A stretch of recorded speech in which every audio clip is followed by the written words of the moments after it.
Plato believed that our minds operate at different level of understanding. And to explain these different levels, he introduced the concept of the divided line. See, in the last section we discussed the allegory of cave. And in this section, here we are going to discuss the divided line, but they both are talking about the same thing, true knowledge. The only difference is that the divided line explains it through a diagram, whereas the allegory of the cave was a story, right? But ultimately, they both are talking about different levels of knowledge.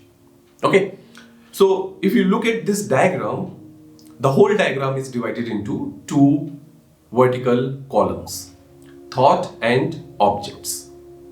As we discussed earlier, Plato believed in two worlds, the visible world and then we have the intelligible world.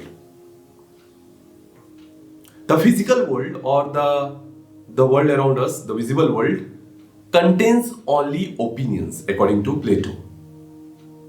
True knowledge belongs to the objects of the intelligible world, or he also called it the transcendental world, as I explained earlier.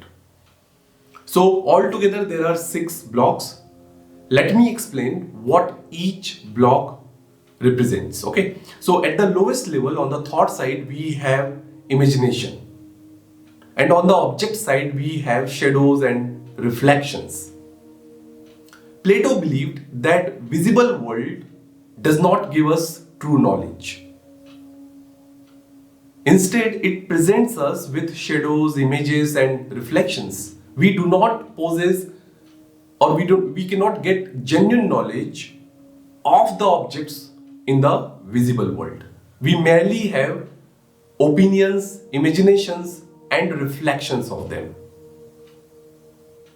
Artists, politicians, religious rituals, poets, drama actors, they create even more illusion than it is already there.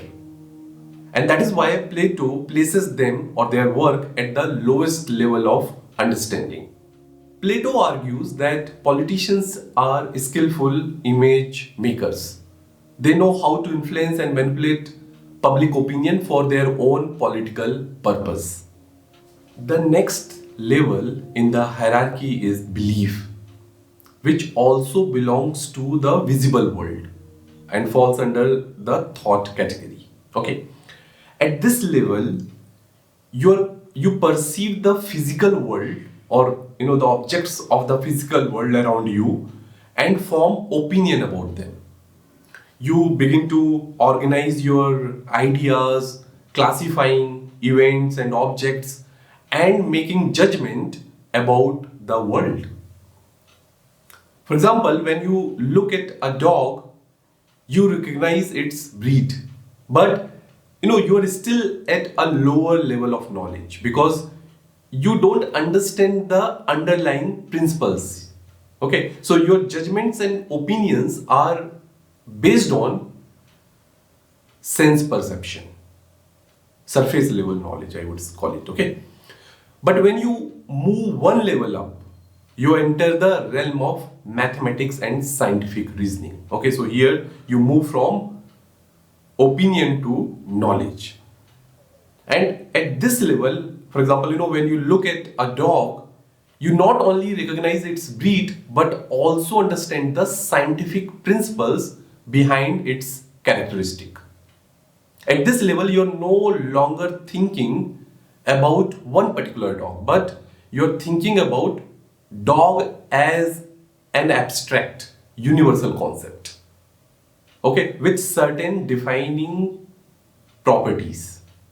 So in short, when you cross the boundary from opinion to knowledge, you move from the visible world to the intelligible world. And here, your focus shifts from particular to universal concepts. So your focus shifts from particular things to universal concepts. That is the right way to define it.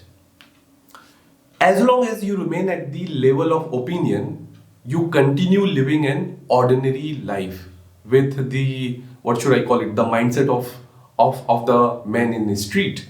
You rely mainly on common sense and believe that the concrete, changing particular objects you perceive are the ultimate reality. But as you move upward, you begin to understand rationally that these objects are not the ultimate truth. They don't have any reality. They are merely reflection or imperfect copies of something more fundamental. At this stage, you are like the prisoner who has been freed, right? Who came out of the cave and he has seen the fire and the shadows caused by that fire.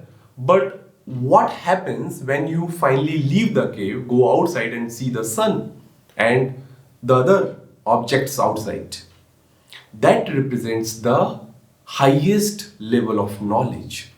And that is where Plato's theory of forms comes in, because it occupies the highest level of knowledge in this knowledge hierarchy.